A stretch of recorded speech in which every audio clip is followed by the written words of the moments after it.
I can vibe all night. Welcome, everybody, to a fast and fresh Friday version of the Straub Sports Show. With me, as always, is little bro Andrew Straub. Little bro, what's up? Oh, yeah, listen, sorry I couldn't be here yesterday, but I'm ready to do it now because we got lots to cover. Yeah, just so everybody is aware, the reason there was no regular Thursday issue or episode of the Straub Sports Show was because somebody has to be a senior in college and do senior college meetings and projects. Blah, blah, blah, blah. All good. My favorite. Guys, you already know it, mama. Mama rocking with us. Everyone's favorite. You already said it. Our entire show is going to be dominated by news this week because every day there was something else that broke, and every day there was something else going on that we needed to talk about. But let's slow down.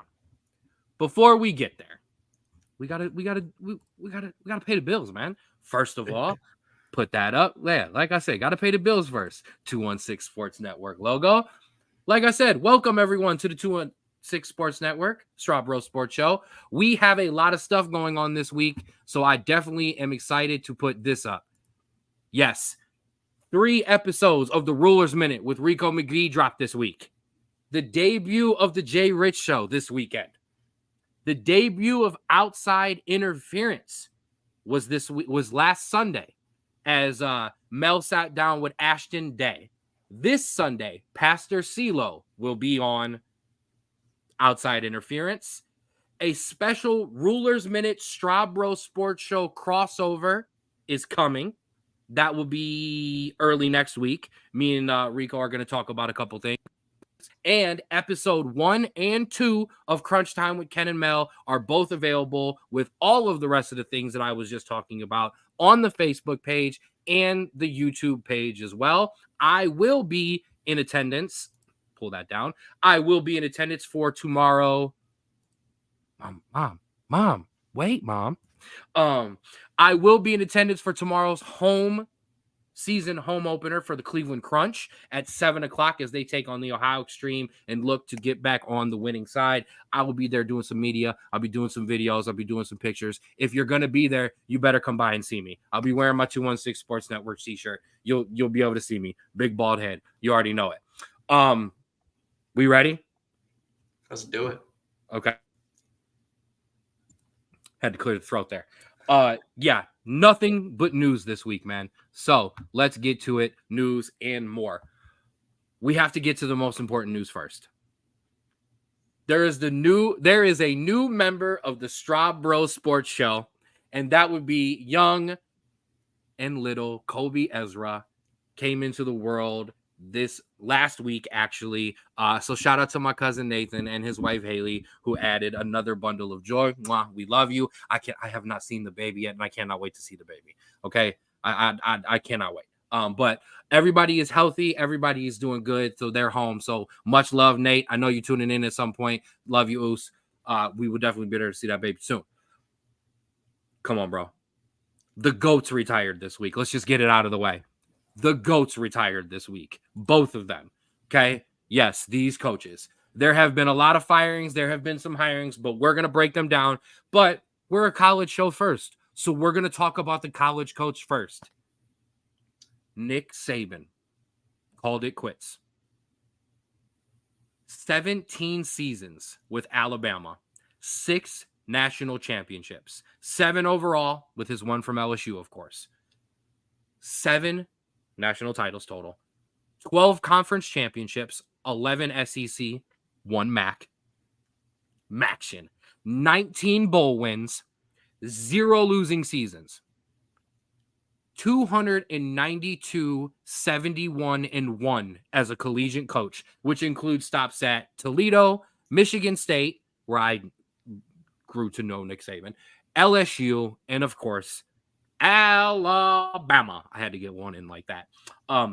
49 first-round selections, 44 at the University of Alabama, while only having 29 losses. 44 players drafted in the first round, 29 losses. That's ridiculous. No recruiting class at the University of Alabama played 4 years without winning a national championship. Jesus. Young man, I will give you the floor before older brother takes it back from you. Your thoughts on Nick Saban? Ooh, we'll get there. Yeah. Pop. We'll get Oh there. yeah, we'll get there. Yeah, listen, I kind of came into college football when he was already starting to dominate. But yeah, like you said, 292 wins, sixth all time. Man had an 80.4 win percentage. Absolutely insane. And he's one of the guys that, you always look at as the top. Everyone wants to play for him. All the top players, all the top coaches want to coach with him. You see his coaching tree span out across the entirety of the NCAA and the NFL. It was two separate slides on Instagram. The coaching tree was two separate slides, man. Yeah. So absolutely ridiculous. No matter who they hire, and we'll get to what that is, you'll never replace a guy like that. Just the star quality that he had to bring in anyone he wanted.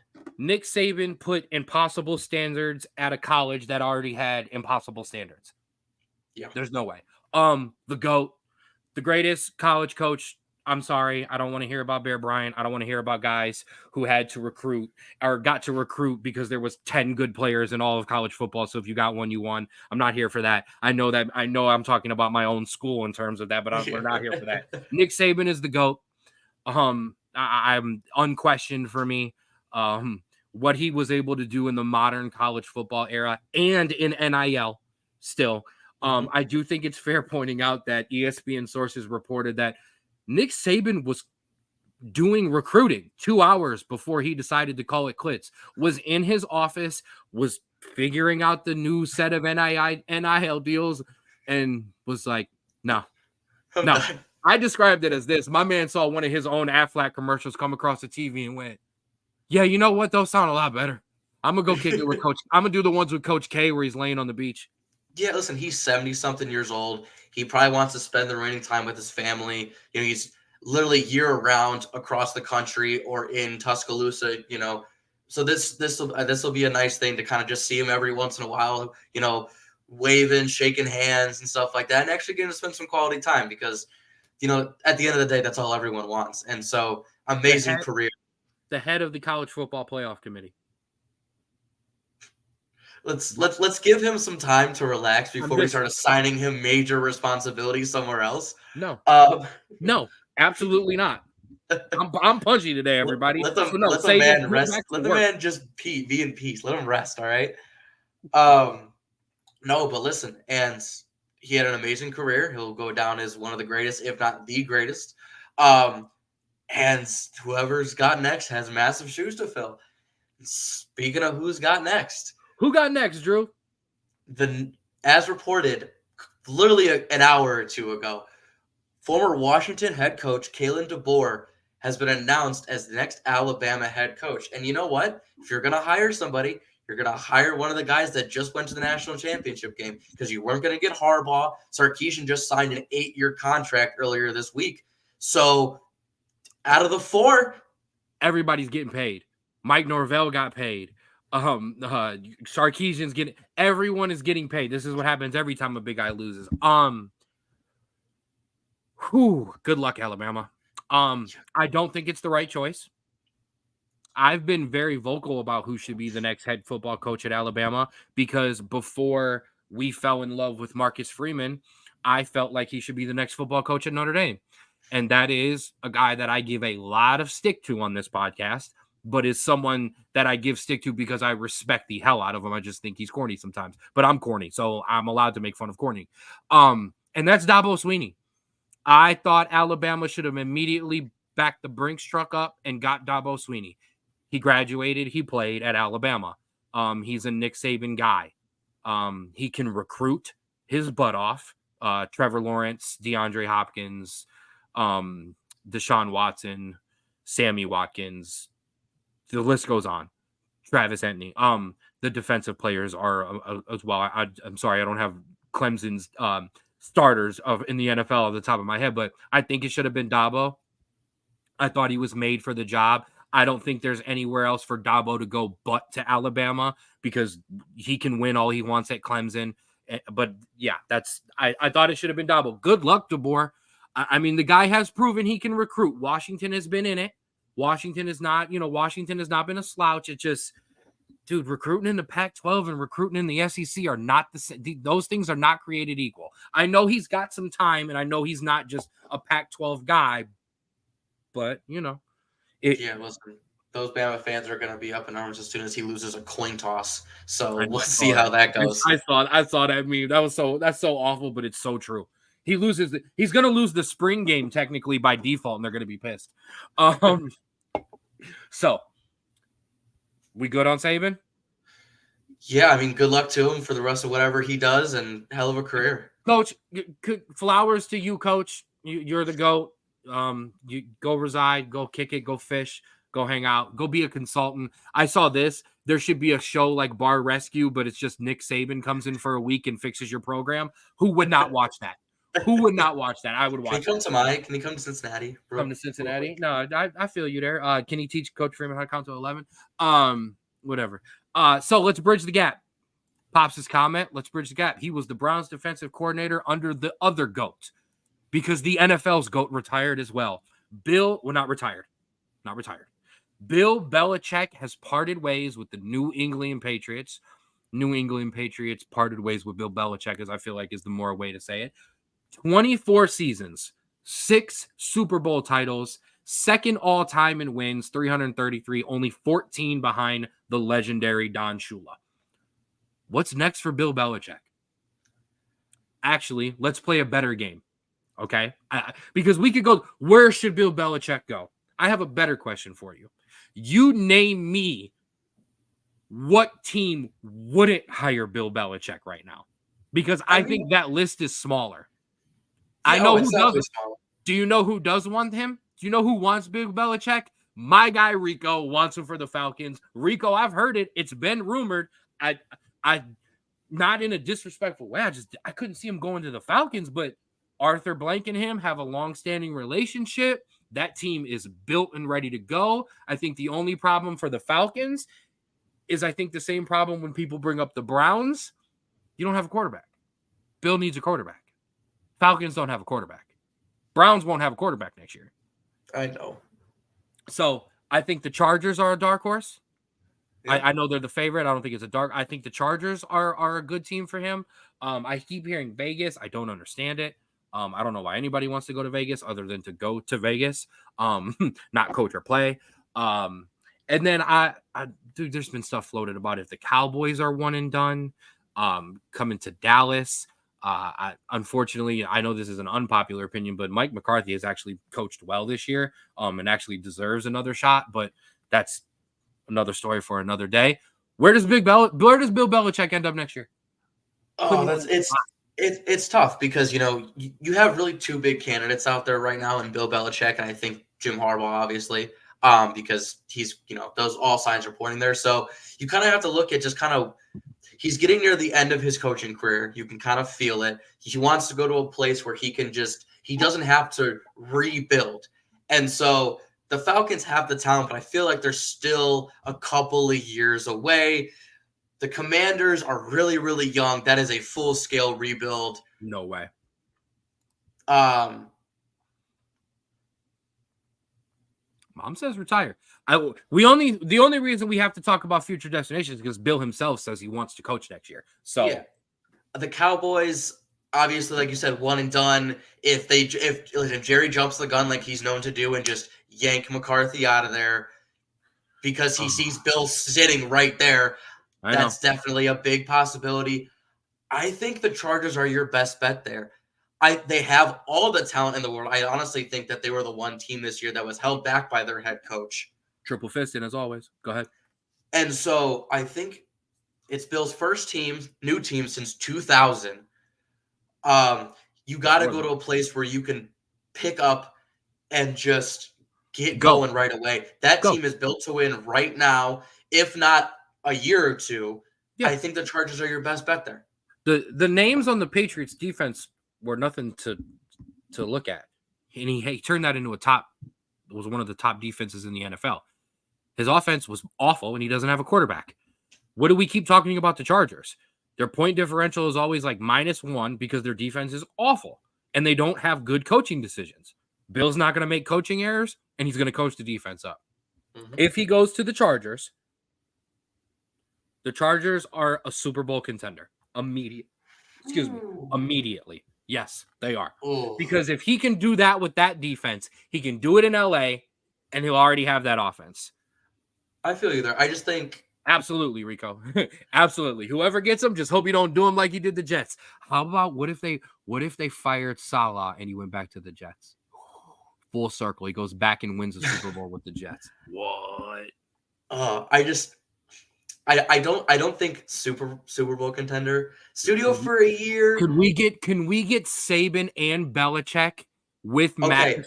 McAfee on game day? I get it. Money. I get it. But dude, listen, I don't want to hear, yeah, but this guy is really. I don't want to hear that in the studio for a year. If I'm being honest. But hold on, his game day appearance was amazing. He was putting the how helmet long on. of a segment is that? No, but hold on, and I'm gonna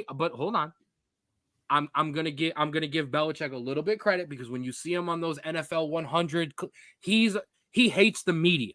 It's not us it's not talking to us he doesn't like. He hates the media. So when he gets up on one of those things, I think Saban would be the person who might say less, honestly, rather than Belichick. So, but plenty of options out there. Yeah. And like you said, if we're talking, I don't think Super Bowl contender. I think the Chargers are very talented. I think they could make a playoff run if they get him. But I think, honestly, this isn't a Brady to the Bucs situation where literally the only thing they needed was a quarterback. I think that, yes, the Chargers need a head coach, but I think that defense is still a year away before, like, yes, he's going to improve them drastically, but I think they're still a year away from actually being a legit staple. I think a good playoff run where they make the divisional series, maybe make a championship game, but I think that's their ceiling if they get it. And then maybe next year, if they build some pieces, then you can get it there. So just so everybody knows I'm okay. Sorry, my ears just popped from work all day, so I apologize if I've been yelling because I couldn't hear very well. Too loud. When I was just like, man, you're really low today, Drew. No, I couldn't hear anyway. Number one. Number two, I think I love you. I love you to death. I think you're completely wrong. I think the Chargers would have made the playoffs if it wasn't for their damn coach this year. So playoffs for me. But okay, before we get, because we could do this all day. We could literally, I told you, first 25 minutes, we went 18. So okay. The third, and I feel like he's getting kind of left out here because of the other two GOATs retiring in front of him. The Seahawks have removed Pete Carroll from his coaching duties after 14 years and have moved him into the front office, aka before someone calls him and says, hey, do you want to come? And he goes, yes. And before he becomes the athletic director at USC. That's my part. That's not part of the news. I just think he's made for that. Like, if that's not a Pete Carroll job, I don't know what is. Thoughts on Pete Carroll? Yeah, listen, one of those guys that, like, one of the only coaches to win a Super Bowl and an NCAA title. Yeah, look, he's one of those guys that I think it's so hard to, like, think of him as, like, kind of going downhill because he always has, the back in the locker room with his personality. He always kind of gets you some of those statement wins. And so it's weird to see, but I think it was coming. The writing was on the wall. Honestly, I think the front office is a bigger issue for Seattle than Pete Carroll is, but maybe him going into that role will help more. But yeah, I mean, it was coming. Maybe I thought it was going to be in a year or two, maybe a little down the line, but I think they wanted to kind of start fresh, like you said, kind of get him into a role where he wants to be before somebody else takes him.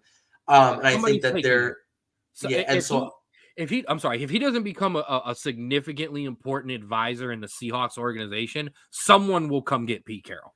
Yeah, and so it makes sense. It sucks to not see him on the sideline every week because he's one of those guys you want to see. He gets excited, he gets into it, he's fun. But Carroll, all the best for Pete because listen, that Super Bowl run with Seattle and that amazing defense was so fun. Yeah, couldn't stand him at USC. Absolutely hated his guts. Because I'm a Notre Dame fan and he was whooping our tail and not even close, was just beating the brakes off of us every year. So I learned to respect Pete Carroll not way back then for him in terms of coaching, but way back then. Apologize, I had something on the camera there. Yeah, that's a sad one. All three of these caught me off guard. I mean, we knew the Belichick parting ways with the Patriots was possible, but still, the other two completely shocking. Speaking of completely shocking, you may have seen it right here. I'll bring it a little closer for the folks. My GOAT. Yes, my GOAT. I'll argue that on another. It's everyone's GOAT. It's Oh, he's the everyone's greatest GOAT. athlete of all time. I don't care. Oh, athlete. Well, that's pushing it, but I think golf. PGA That's fine. player, golf player. Nike and Tiger Woods have parted ways officially. Now, Nike actually got out of the golf game a couple years ago, but we're still hanging on with Tiger. This is going to be all me. We already talked about this pre-show. You got nothing on this. I grew up in the middle of Tiger, or the beginning of Tiger. So I've grown up with Tiger. Tiger, like I said, is my GOAT. I love Michael Jordan. I love LeBron James. I love Ronaldo. I love Messi. No athlete has ever dominated and just completely shook people the way Tiger Woods did, even Jordan, because guys still punched Michael Jordan and still tried to push Michael Jordan. Guys didn't do that to Tiger Woods. They were scared and they were terrified to be paired and just golf next to Tiger Woods. There were times during the late 90s, 2000s where Nike was Tiger. That's what the Nike brand was. It was Tiger. Okay. So I appreciate my signed photo. Yes, it's signed and personalized. Tiger is my guy. A funny story. I like to tell this story because, it's a story that was told to us because, she worked there. The Nike commercial that everyone remembers from Tiger Woods where he's juggling the ball and he's hitting it on his golf club and then he hits it up and he cranks that boy, completely improvised. A completely other commercial was written up for Tiger Woods, and he just decided to kind of screw off in between takes. And somebody was like, yo, do you see that? Turn the camera around. And one of the most famous Nike commercials of all time was born. Tiger will have it. The Tiger Woods brand stands by itself. It stands alone. Tiger, just get out and win some championships, man, please. One more. Please. One more. Just one more. Man, just one more for me, Tiger, please. I love you. I love you, Tiger. But yeah, good luck, Tiger. I don't need to wish you any good luck, man. You a gazillionaire and you have your own brand. But I think it was newsworthy to talk about that. No, yeah. And just kind of a quick anecdote, shout out to my mom. When she was younger, she worked under the advertising. Yeah, she worked with Tiger kind of in a sense and met him and talked to him a bunch of times. One of the nicest guys, she used to say. He was young at the time, but he was always humble, always nice to everyone he worked with. I'm not okay. I can't do it. I'm sorry. He's my guy. But I mean, there was a funny joke about the fact that he would have probably been nice to all women back then, but all good. No, love you, Tiger. I'm just playing. Nice to the entire department every time he came in. One of the most humble guys, and also you hear all the stories other side on the sporting aspect where it's pouring rain outside, and you see Tiger still hitting balls, hitting chip shots, focusing on that game, which just puts it on another level. Did you see? Now I don't know where it's from because you like to make fun of me because I, like other people who are 35 and 34 years old, send you reels on Facebook that you saw on TikTok 6 months ago. Have you seen the one that has started to pick up this week? With him getting into a long drive contest with some of the guys from Barstool Sports. He goes long drive, and he lets the guy from Barstool Sports step up and crank a drive out. Tiger goes, "You guys ready?" Tiger gets on his knees and clanks the ball and hits it further than the guy did. I mean, this is just the GOAT, man. Tiger is the bleeping GOAT, and I will fight you if you say anything else. Let's keep going. 25 minutes in. I told you the news is deep this week, baby. Let's hit them. The firings in the NFL. Many, many, many, many people have lost their jobs this week. I apologize. Let's start with them. The Falcons fire Arthur Smith. The Commanders and Ron Rivera have parted ways. The Titans have fired Mike Vrabel. Ohio State, what are you doing? Get on the phone. The one person I told you to fire Ryan Day for. Bro. Yeah, no, this is, I mean, some of them, like Arthur Smith, like that, the writing was on the wall 6 weeks ago. We saw that. Vrabel. What are you doing to me? Sorry, that was making fun of Arthur Smith flipping out over the Saints scoring the touchdown. Bad. Stop it then. Don't get beat 48-16 then. Don't be in victory formation running a play on me, though. Okay, who cares? I don't care. I don't get beat 48-16. You're right. And get picked off, go to the 1 yard line. Don't talk to me. By Tyrann Mathieu. Shout out to the Honey Badger, bro. Right. So like, yeah, if you're getting picked off by like an 80-year-old fucking veteran, I don't care. First of all, watch your mouth. Second of all, watch your mouth. No, but listen, Vrabel, the Panthers also fired GM Scott Fitterer. So they're completely cleaning house. The Bears surprisingly kept Matt Eberflus, but fired their offensive coordinator. Bears don't make sense. I don't know what's going on there, but I want to get your topic. I want to get your thoughts on this. What was your most surprising firing, and what was your least surprising firing? Arthur Smith is the least surprising. He had to go. He really did. The most surprising is the most unfortunate. I like Ron Rivera. How can you not like Ron Rivera? Everything the man has gone through and what he stands for. But it's just, well, I don't know. If you were going to blow it up and rebuild, I feel like Ron Rivera is a guy you would have brought in to blow it up and rebuild. So why not keep him? Like, I just, unless you have completely lost that locker room, and I understand that, but how when you gutted half of it? Like, how can you lose a locker room that doesn't have anyone in it? So that one was surprising for me. It ain't surprising that Carolina's clean house. They need to clean house and trade the team.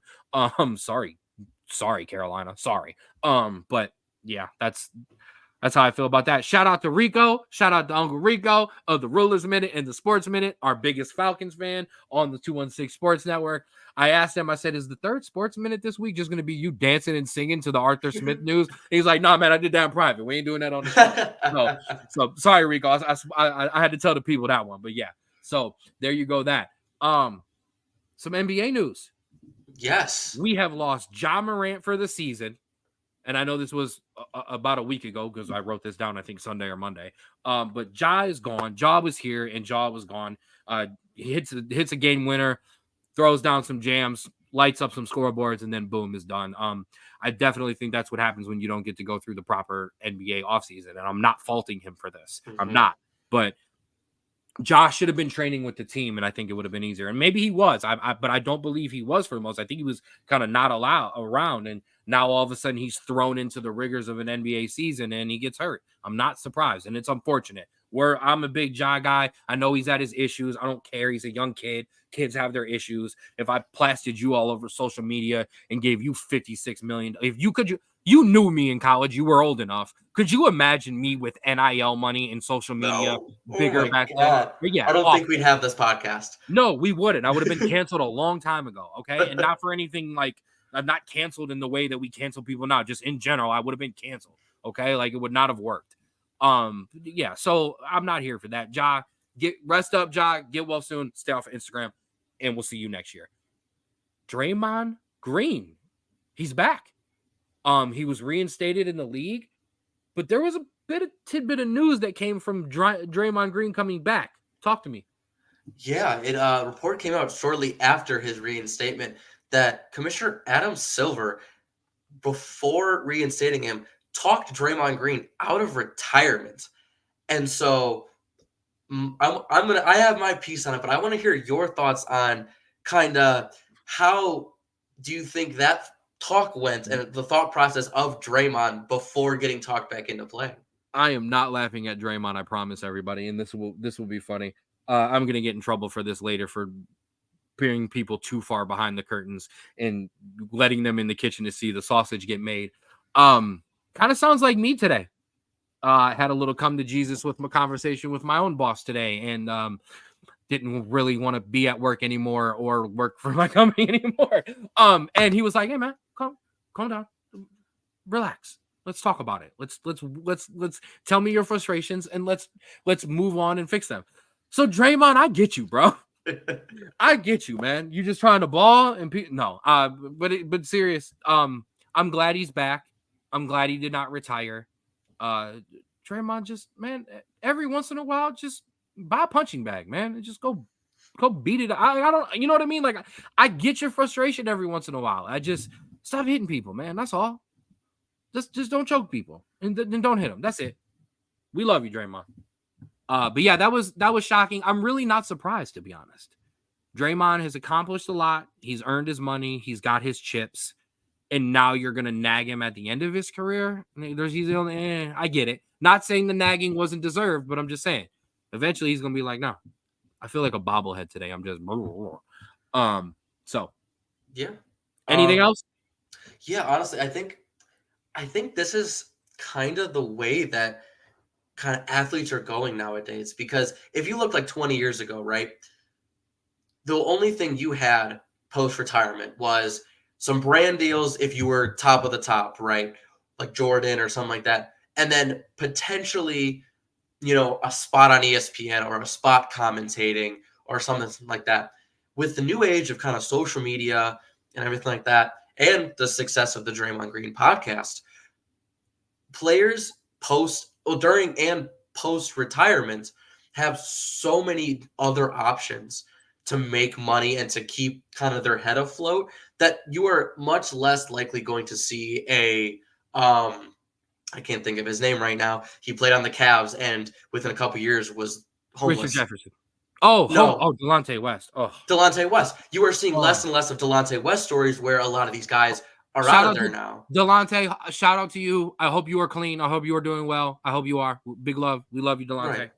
But But you are seeing less and less like that because you have these avenues for, even if they're not hosting, they're going on podcasts. They're of other players that they've known around the league. They have other small deals and social medias that they have followings and stuff like that. So when you're seeing older players, the temptation to just retire while you're at peak health and you're not, your body isn't breaking down, it's becoming more and more of an incentive because of these other avenues. And I think you might start seeing early and earlier retirements in the league just because these guys don't want to put themselves through another season like this anymore when they have the money that they can make. absolutely. Number one, they don't that. Number two, they play in a sport where literally and it's you didn't win the championship, so you suck and your team's horrible and your season was awful. Whatever. And he also played he made his money. Like I said, he got his rings. What else do I need to prove to y'all? Mm-hmm. If this hurts and I don't want to do this anymore, I can do other things now. You're gonna yell at me for this.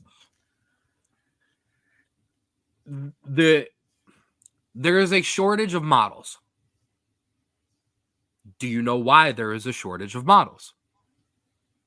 No. Because a lot of these girls realized instead of me driving to your modeling agency and you being a creep and taking pictures of me and me maybe making money, I can go to this little website called OnlyFans and I can take my own photos and I can put them up. I'm not trying to get, I'm just saying. No, and so now there are a yeah. shortage of models.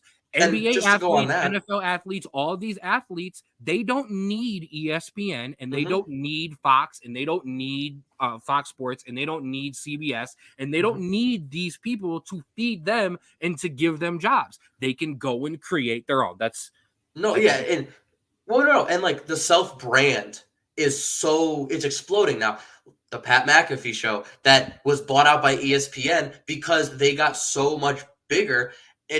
It's one of those things where you can make your own brand now and build it up and then get bought out by somebody. And now you don't have to work your way up from a big organization anymore. You can make your own brand. I had to. Self-promotion, all about it. So yeah. Wow. A lot of news. Quickly, give me your portal news and we need to get it going. Yes, couple portal news things. Ex-USC quarterback Malachi Nelson, the freshman quarterback that was #1 recruit in 2023, transfers to Boise State. A little interesting. #1 recruit in 2023, got to go into a mid-major conference is a little interesting. Maybe he just wants playing time. Maybe USC and everyone else realized he wasn't as good as everyone thought he was. Maybe he gets a big NIL package from Boise State. I really don't know. Obviously, that'll come later, but little interesting one there. Absolutely. Speaking of #1 recruits. Quickly. Who shake your decision? McCord to Syracuse, him to Boise State. I think we all kind of understood the Syracuse one because we all kind of understood that McCord really didn't have the tools to be a top quarterback. We saw it live, you know what I mean? With Malachi Nelson, no one's seen him play. And so picking Boise State, there are a ton of other factors that could be at play other than his talent. Great answer. Keep it going. Yeah, listen, number one recruit there. Speaking of number one recruits, LSU lands the number one recruit in 2025, quarterback Bryce Underwood. So they might have a little bit of a gap losing Jaden Daniels coming up here, but they have a number one recruit coming in a year or two that could do just as well. So we'll see what happens the next couple of years there. Brian Kelly could always recruit. I'll never say he didn't. We were always a top 10 recruiting class. Yes. Speaking of recruits in 2025, quarterback Devin Sanchez, and this is good for your Ohioans here, top 10 recruit in 2025, picks Ohio State. So the DB University, as Ohio State fans like to announce themselves as, kind of continues with another great quarterback.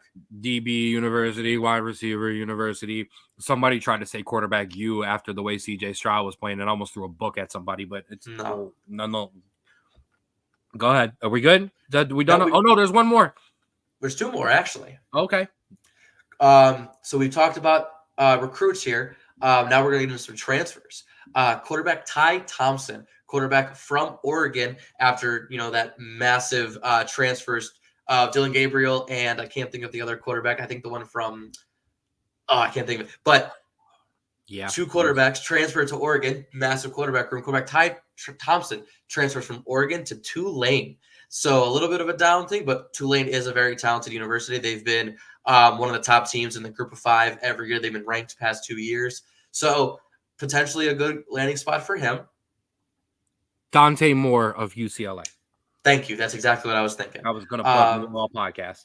So maybe he does well there. And finally, a bit of strange one here. Talia Tagovailoa, Little Tua, former quarterback of Maryland, instead of going to the draft, enters the transfer portal and is looking for his 6th year of eligibility. Unsure of that one there. I mean, I knew he wasn't going to be a super high draft pick going in, so he kind of wants to prove himself. But I don't know. I feel like going and staying another year is kind of going to hurt him a little bit more than it's going to help him. The weird one for me is when I heard this described on some of the college football podcasts I listened to is, nope, even Thamel doesn't understand how. He used up his COVID year. He used up his red shirt. And he transferred already. We're missing something here in terms of him transferring again, but we'll see what happens. I mean, listen, I don't care. Let the kids say. It makes no difference to me. Yeah. So, yeah, you're right. Hey, there was a game. There was a game? There was a game on Monday. I know it's literally a week ago, but there was a game. The whole college football playoff national championship game.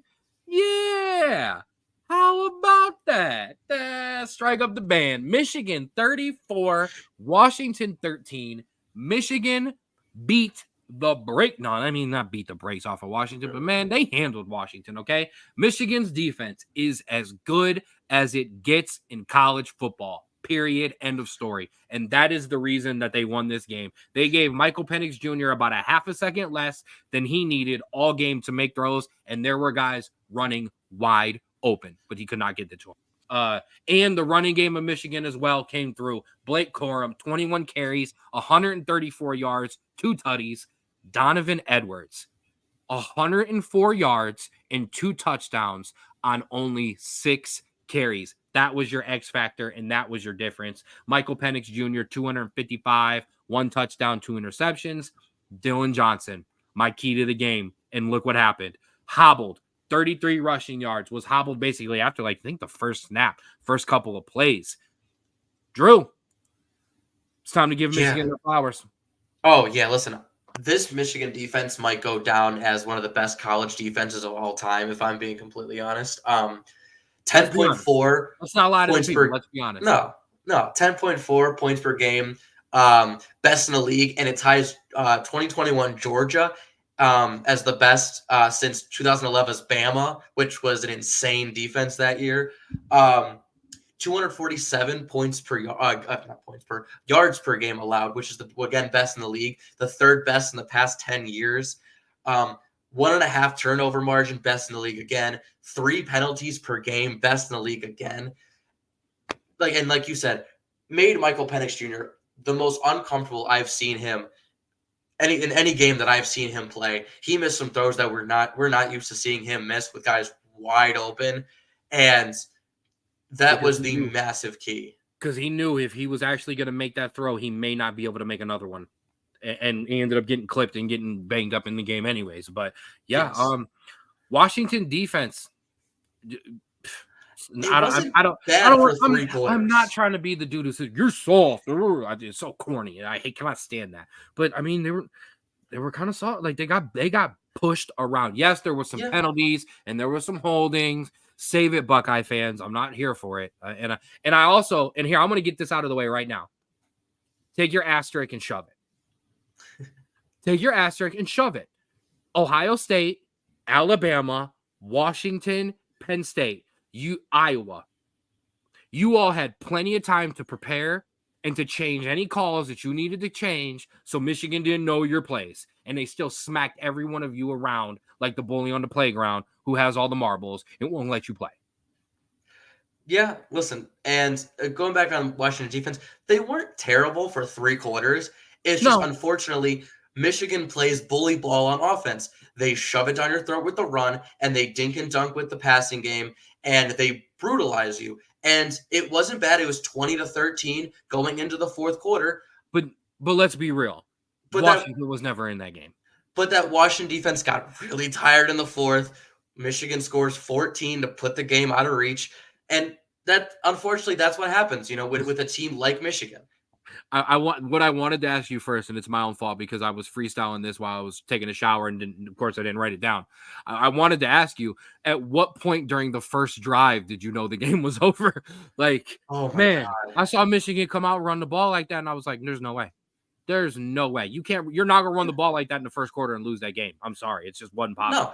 And they adjusted. Washington adjusted. However, unfortunately, that offense looked the most dysfunctional I've ever seen Washington offense be. And one of my keys to the game that I said last week, you cannot go and be down late in this game to Michigan because they are not going to allow you to score. They Exactly. were down 20-13 going into the 4th quarter. They couldn't tie it. They couldn't get a lead, and Michigan put the game away. Yeah, 100%. Jim Harbaugh, there you go. I actually listen. I know he gets a lot of flack, and deservedly so sometimes. I really, really enjoyed his comment.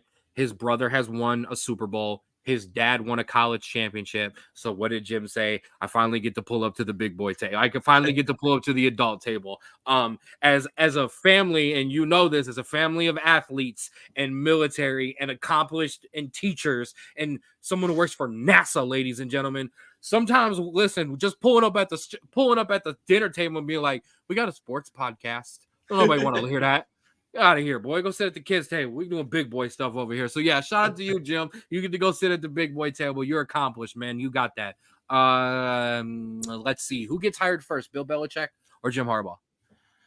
I think Jim Harbaugh. I think the second he gets a big offer, I think he's taken. I think Bill's going to take his time. I think he's going to figure it out. But both are the hottest commodities in the NFL right now. So listen, whoever throws the most money at the other one first. I'm gonna say this, and I have always felt like this. And I'm also really mad. I had a really good Pete Carroll point, and I completely forgot it, and now we can't go back to it. Maybe later. Would you? I can tie it in.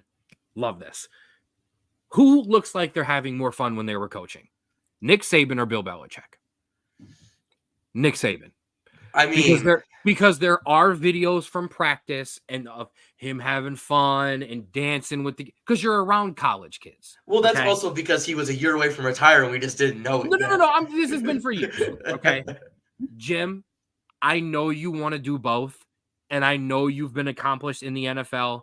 He almost made it to a Super Bowl. They almost they almost won a Super Bowl in Indianapolis. He made it to a Super Bowl. He made it to a Super Bowl as a coach. I understand. Man, staying in college is so much more fun. It's so much more fun, man. Those are kids. They have fun. You can help them. You can build them. You can shape them in the groom. It's the same for Pete Carroll. And here, I get to tie it in, and I'm shoving it in here, and I don't care. Pete Carroll and Nick Saban, same thing. Do you know why Pete Carroll had to retire? Okay, Pete Carroll had to retire for the same reason that I would not be as an effective soccer coach as I used to be. I used to coach you. What was the funnest part about me being your coach? I would come out there and show you what to do and have some fun with it and be able to do that. My legs would fall off if I tried to kick a soccer ball right now. So I could still pass on the knowledge, but the fun of it, of being able to get out there and throw the pads and do all that, I couldn't do it. He can't do it. Saban couldn't do it. Jim, stay in college. I'm telling you. He's been wanting to go back to the NFL since he got like Michigan relevant again. I He's know. been itching, man. And also another lead candidate for the Chargers job. Yeah. Any job, honestly, that's open. Right. So, Browns? You flame out, you fire Stefanski, and you hire that would be awesome. Stefanski. So hold on. To make all of Ohio, because all Browns fans for the most part are Ohio State fans, to make you people have to root for Michigan's coach who beat you 3 years in a row would be kind of awesome. I'm not gonna lie. I'm sorry. Fair enough. I like Stefanski. I like the stability of Stefanski too much. He makes some boneheaded decisions, and I don't understand. What medicine did you guys put him on this year that made him unallergic to the points he was allergic to at the beginning of the year? It's great, and I love it. The stability of having a coach that just goes, we're fine. We lost one game. We're not going to spiral and lose 7 in a row. Having that stability, I don't want to mess with that too much, especially because literally we're playing in the playoffs tomorrow. We're fine. We're fine. Just to give the people some reference, I used to coach, and I used to be skinny, and I still didn't have hair. Neither did I, but it's a little better now. Listen, the way that beard started growing in a couple of years after that picture compared to what now, boy, I was worried about you. Worried about you. Needs a little bit more color, but you'll be all right. I just shaved it today. All right. Well, that was the game that got played this week. So we want to. March is approaching. College football's over with. Now, us here on the Straub Sports Show, we are going to be touching on some college football throughout the offseason. We're going to have some special guests. Yes, we are. We're going to have some special guests that will be joining us. No spoilers. Not going to tell you any. You'll have to be surprised and wait like everybody else. But in the meantime, while we're also boo, I'm more than pretty sure Mom's booing the fact that I said Jim Harbaugh to the Cleveland Browns. But it's college basketball season, ladies and gentlemen, men's and women's. Okay, because if you are not, I'm gonna get this out of the way right now, because I know we have women who watch us, but we're a sports show, so we're male dominated. If you're not watching women's college basketball, you're the fool. You're missing out. I'm not trying to hear you, and I don't want to hear it. But let's debut our first Straub Sports Show men's top 25. We had big news this week where number 1 Purdue got clipped by Nebraska, and Mr. did not, it's okay. I'll let you slide for not updating the bracket here. And number 2, Houston went down to Iowa State this week, which is good, because the allure of the undefeated season are gone, and it shouldn't be in the modern men's college basketball game because teams just don't go undefeated like that anymore. I was actually having a good time. Dive in, and here, I'll give some other people some plugs. Dive into Jay Billis's article on ESPNplus.com to get yourself familiar, because I know we've all been jonesing on the NFL and we've been jonesing on college football. Start to get familiar with some of these players and some of these teams, because there's parity, because the talent is everywhere. The talent is spread. Yeah, you see the blue bloods up there. There's Kansas, there's UConn, Tennessee, Kentucky, North Carolina, Arizona, Illinois, Duke. But look at that. Memphis is good. Florida Atlantic, Gonzaga hanging on to that consecutive ranking list, hanging on. Creighton, look at Clemson, San Diego State, Colorado State. James Madison just got dumped out of the top 25. So yeah, college basketball is deep. Drew, your Bearcats at a huge week and a half, up and down, but still a big week. Give your Bearcats some love. Yeah, listen, because that little team there at the bottom, number 25, Texas, ooh, that was very close to being the University of Cincinnati. Talk about your Bearcats, give them some love. Yeah, listen, going into this season, we had a kind of unknown expectations because going into a massive conference, massive basketball school, and we'll touch on that in a minute. But it was looking good. We had a very light non-conference schedule. The only 2 big games we lost, so I wasn't too hopeful going into the conference schedule. But hey, first game away to BYU, massive season, and we pull off the upset. We look good. We finally got some of our guys, our transfer guys, in after the decision with the portal that That we dude's a talked monster. about. That dude's, I don't know the dude's Aziz name, but Bandego. thank you. Aziz Bandego. I sent Lil Bro a message and was like, dude, I don't know who that dude is, but your transfer dude who they're allowed to play is an absolute monster. I turned the game on our rollover and he was like blocking shots with his elbow, but he looked like a man out there with babies.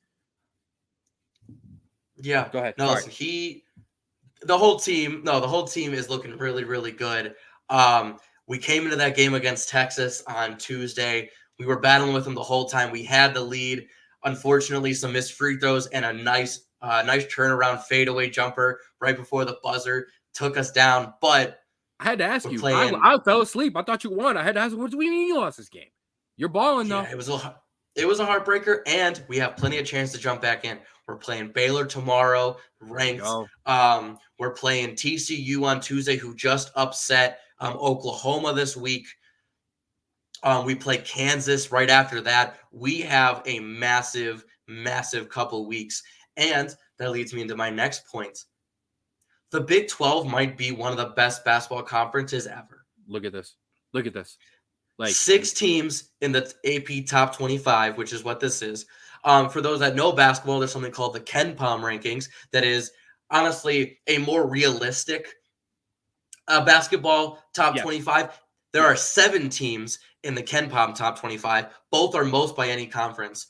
13 out of 14 teams have a winning record. Houston's 12 in there, right? Mm-hmm. That's what I thought so. 12 of those teams have 10 or more wins and less than 5 losses. The Big 12 conference last year had a 8-12 conference scheduled. West Virginia make the tournament because of how insane that conference is. So Cincinnati, my hope is that we break even at least on conference, maybe go a little more, and because this I think is a tournament team that deserves to be in there. But the Big 12 as in general, honestly, like I said, is one of the most talented conferences in basketball, top to bottom, that I've ever seen. I was almost going to pull my screen off and just let you go full screen, bro. I'll make a prediction. University of Cincinnati, Sweet 16. Whew. Oh, don't get my hopes up like that. Please don't. Listen, I don't mind throwing around predictions out here in the Straub Bro Sports Show. All right. No lie. Enough amends. Let's get to my girls. All right. Let's get to my girls. The girls are balling right now. Okay. If you are not watching women's college hoops, you are the bleep hole and you're missing out. Blacks. Done with you. South Carolina, UCLA, and Baylor all still undefeated. Okay. But your 1-loss teams, Iowa, Colorado, NC State, LSU, Stanford, USC, Texas. Yeah, I basically just listed the whole entire top 10. I understand. All legit. Okay. All legit. My Irish, hey, you see me there at 18, 10-3. Okay. We'll be there come late March, as we always are, okay, on the women's college basketball side. My girl, Hannah Hidalgo, yeah, very talented freshman. She's putting up numbers on this injured Irish ladies team. Yeah, listen, dude, listen. I know my girls, okay?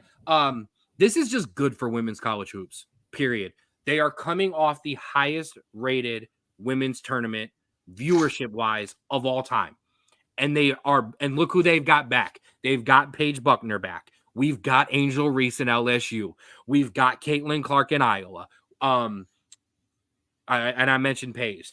We have, for the first time in women's college basketball history, and I'm going to do this with this graphic up, favorites to win. Plural. Favorites. Okay? It's not just UConn and Tennessee. UConn and Notre Dame, UConn and South Carolina, UConn and LSU, UConn. You get the picture. UConn's always good, but I'm just saying, it's not just them. South Carolina, UCLA, Iowa and Caitlin Clark, the girls from LSU who are coming back to get theirs again. Like, these are all very, very talented teams, and this is the deepest women's college basketball has been in a very long time. Ever. No, ever, period. I'm allowed to say that. Ever. Yeah. And honestly, I think you can look at the women's basketball and you finally can say that you have some star power Because before there were great teams, great, But they all played at UConn. They they all all either played at played at UConn. UConn, But Tennessee, or Baylor.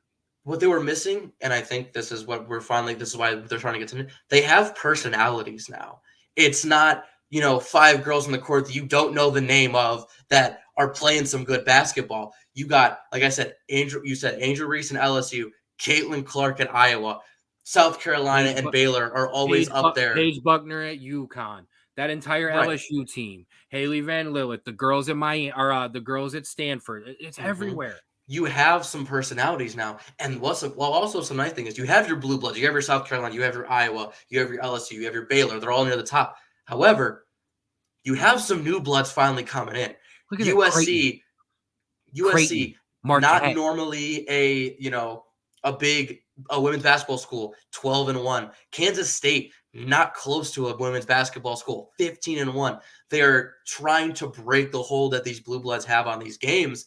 And it's really exciting to see because you have, these big personalities, but you also have these underdogs that are finally coming in. And so it's not, 2 teams with a bunch of no-name faces because there's no personalities anymore. You have big faces, you have big teams, but you also have some underdog stories as well, which is everything we want from college basketball. Absolutely. Marquette, West Virginia, UNLV, Ohio State. When was the last time the girls, and I don't know, so I'll look it up next week and I'll tell everybody. When was the last time the girls of Gonzaga were ranked higher than the men of Gonzaga? Yeah. Come on. Like, this is, I love it. And like I said, the basketball is quality too, because here, I'll address it. Okay. A lot of the slack and the flack that girls college basketball gets, and I do apologize, ladies, I'm having to fix the banner because someone just pointed out, rightfully so, that it still said Happy New Year. Hey, shout out to us. On top of it, the talent. I'm sorry, where was I going? Help me, bro. Throw it back. Yeah, you were saying. Yeah, no, you're good. You were just saying that the difference between the teams of past years and this year is just the talent level and the personalities on it. And because they all played at UConn. Yes. So, the quality of basketball is there. So if you are a person, and that was the negative. Hey, the quality isn't there. It doesn't look the same. Bull. No. Not with these girls. Okay.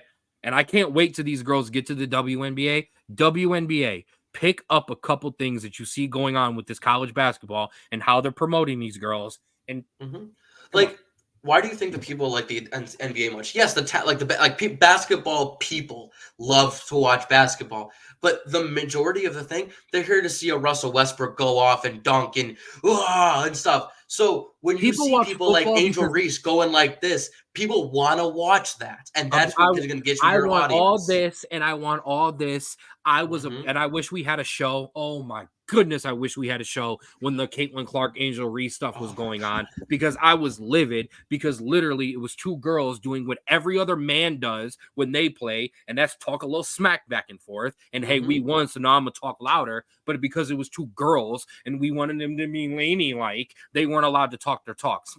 I almost cursed. F that. Do your thing. I want all the you can't see me's and the ring points and the gritties. I want all that. All right. I want it all. The girls deserve it. So there we go. Man, we're killing it this week. Let's do it. Fired up. Honorary Straub Bro of the week. Little bro, take over. Yes.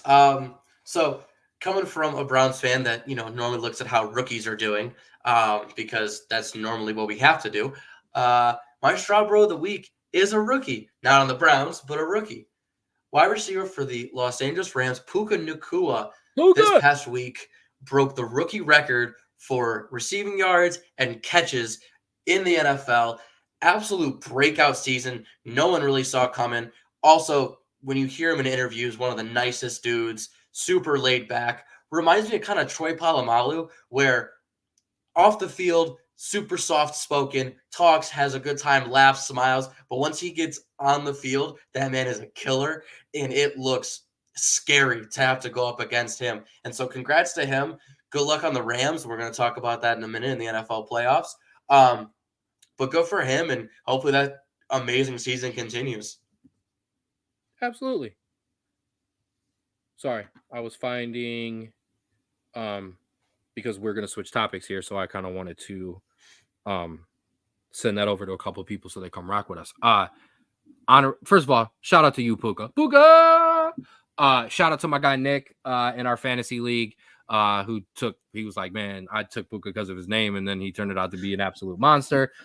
You're a jerk for that, Nick.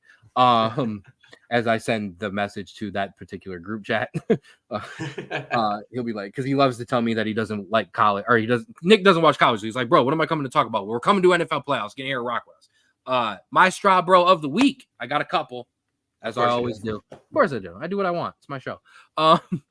Michigan players and fans. Of course you're a Straub bro of the week. You won a national championship. Like what? I mean, come on.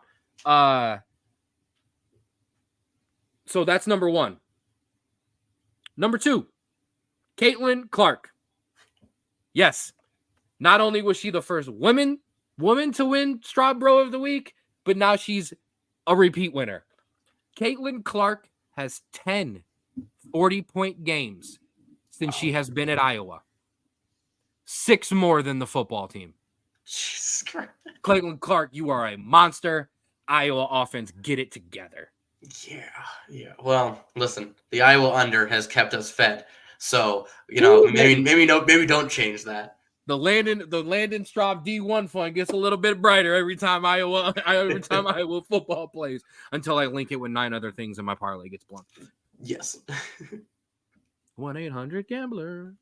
Also, I want to throw out a third, and we're gonna get in trouble eventually for that because they're gonna think I'm making fun, but I'm not. It's not a joke. Like, I have to be careful. Thank goodness I make $1 or $2 bets and not like 100 of them, so it doesn't equal like that. But I would have an issue if I was rich. Okay, I'll just put it out there. Okay, you think I'd be with Charles Barkley? Like, well, how much we putting on this, Charles? What we doing here? Guarantee. Yeah. Stank of booties. I had to throw one in there this week. Woo! NFL playoffs. Let's do it, baby. Here, yeah. You're proud of it. So my man, put it up. Yes. Look at this beauty. Absolute beauty. Yes, ladies and gentlemen, I know it's an hour in and we're talking about what everybody wants to talk about. The NFL playoffs start tomorrow. Yes. And it's game time, baby. Your buys, Baltimore and San Francisco. But rather than, I like this, let's hit a couple quick topics. First, and I'm going to make you start. Drew, give me your favorite in each conference. Oh, that's tough. Start with the AFC. Yeah, so I'll start with the AFC because I think the NFC, I kind of have it's easier for me, I guess, in the NFC. Because the AFC, if I'm being honest, not a lot of teams impress me. Baltimore looks really, really good. However, I can never trust them in the playoffs because anytime they get to the playoffs, it seems they forget how to play football. Kansas City, normally your favorites, really hasn't looked that good this year, and playing a tough Miami team that maybe hasn't looked good against over 500 teams, but always has that dynamic ability potentially. So 2 of your favorites kind of get knocked out first round right away. Buffalo, up and down, had a great end of the season, but that offense could go so flat so quickly that I don't know if I can trust it. And then, not calling it a favorite because I am I don't like saying this about my own teams, but the Cleveland Browns looking a little interesting. That's all I'm going to say on that for now. But if we're talking a favorite in the AFC, just because I think they have the weakest argument of disappointing, give me Baltimore. I think Baltimore is your favorite in the AFC. Okay, so here, do you want to go back? You want to go back and forth? Yeah, mom's laughing at you too. Because listen, I get it, Browns fans. You are a tortured group, and you want to be very careful about what you say. I understand that. So here, we'll go AFC, and we'll bounce back and forth like that. Here, I'm gonna be honest, because you know how I feel about this, because this is a rule that our father taught us about boxing, and I would also like to quote Ric Flair again: "To be the man, you gotta beat the man." Last time I checked, Kansas City is still in the playoffs. The team that won the Super Bowl last year is still in the playoffs. So until you beat that team, they're my favorite. Sorry. They're also about to play in negative 26-degree weather with a 115-mile-an-hour wind with 47 feet of snow. Miami ain't got a chance in hell. Okay, cue up Vince McMahon's music. No chance in hell. Okay, I'm sorry. No, then don't sing. I know we can't sing. You gotta be careful because that's how you get booted off YouTube. But yeah, Kansas City is still there. So I'm sorry until somebody takes out Kansas City. Fair What I'm enough. riding with. NFC. Yeah. Oh, hold on. Before you touch on that, before I go back to that, go Pits. No. I love you, Craig. No. Shout out to Craig. Listen, full disclosure, I threw the NFL playoff thing into the group chat that Craig is in, and like a good friend, Craig come in to join and talk about Pittsburgh. I love you, Craig. Thank you. You don't have well, you know what? I will say this. I think it's -10 Pittsburgh's line right now. Whatever it is, I like Pittsburgh to keep it close. I listen, we know Mike Tomlin can't have a losing season. I know he's only won a playoff game in like 4 seasons of that he's gone to the playoffs or whatever the stat is. I listen, Kansas City's the favorite because they're still there. Mm-hmm. Pittsburgh cannot get blown out in a playoff game because I don't believe it. I'm not gonna believe it. So it happened in Kansas City the last time Pittsburgh came to the playoffs. I think Buffalo blows the doors off them, if I'm being completely honest. It's not a Browns fan thing. It is not a Browns fan thing. And I just want to point this out. Pittsburgh even almost, I think, if not covered, but almost covered against you when you blew them out in the playoffs because they still got it within 7 or 14 points at the end of the game. I just can't see Pittsburgh getting blown out. I am mean. I am mean. But you know what? When you have Mason Rudolph as your quarterback going into a game, I kind of have the right to be mean, okay? Okay, I give you that. All right, give me your favorite in the NFC. Listen, 3-4 weeks ago, I would have told you Philadelphia, if I'm being completely honest. I would have said Philly is looking unstoppable. They look great. But now I don't know how to feel about them, if I'm being honest. They look terrible. There's a reason why they're playing Tampa Bay. And they didn't win their division. Baker, touchdown maker. I got to get that in. There will never be another person who roots for Baker as hard as I do. However, the team that won your division, unfortunately has the same problem as Baltimore. You get to the playoffs and you forget how to play football. So I can't go with you. Detroit, I feel like, is running out of gas. The last couple weeks, they've looked really suspect. So I'm going to be boring. I'm going to pick the 2 number 1 seeds, and I'm going to pick San Francisco as my favorite just because I think they've gotten healthy and they finally figured out the bumps that made them lose those couple weeks. I don't think that's such a bad shout. I just think that it's kind of there's a downtrend. I've got more on that later. Yeah. So I'm going with the 2-1 teams. It's boring, but if I went with the AFC, I might have picked my own team, but I can't do that. So Baltimore, San Francisco, those are my picks. I mean, if I just went full, whatever. Why not? You deserve it. No. Nope. I've been quiet and I'm going to remain quiet. San Francisco 49ers. Kate. Ooh, take that down. We'll get back to that. Good call, Craig, because that's going to be one of my questions. San Francisco 49ers. You're the most talented team in the NFL from top to bottom. You're healthy. You have the number 1 seed, a bye, home field. All roads go through Frisco. Put up or shut up. Yeah. No, I don't feel that about the AFC because you're all close. Yeah. When you all play good, any of you can win. Literally any of you. Miami can put up 70. Kansas City can look like Kansas City. You can beat anyone. Baltimore has beat everyone. Pittsburgh has played great. Houston has played great. On the NFC side, when we all play at our best, San Francisco still whoops all our ass. So yeah. I'm sorry, San Francisco, put up or shut up. It's on you. Give me your best game of the weekend for the AFC. For the AFC, I think it's Miami and Kansas City. I know Kansas City is going to have the massive advantage when it comes to the weather and environment, but Tyreek's play there. You have a very crafty young coach in Miami that Yep. can could some trick plays, get them going. And I think if we're talking about just a fun game to watch, because Cleveland has a great defense, they're going to shut it down. Shut down Stroud. It's going to be a close game, I think, the entire way. Buffalo and Pittsburgh, both great defenses. It's going to be a tight match. You have an offensive shootout in Miami and Kansas City, and that is going to be an amazing game to watch.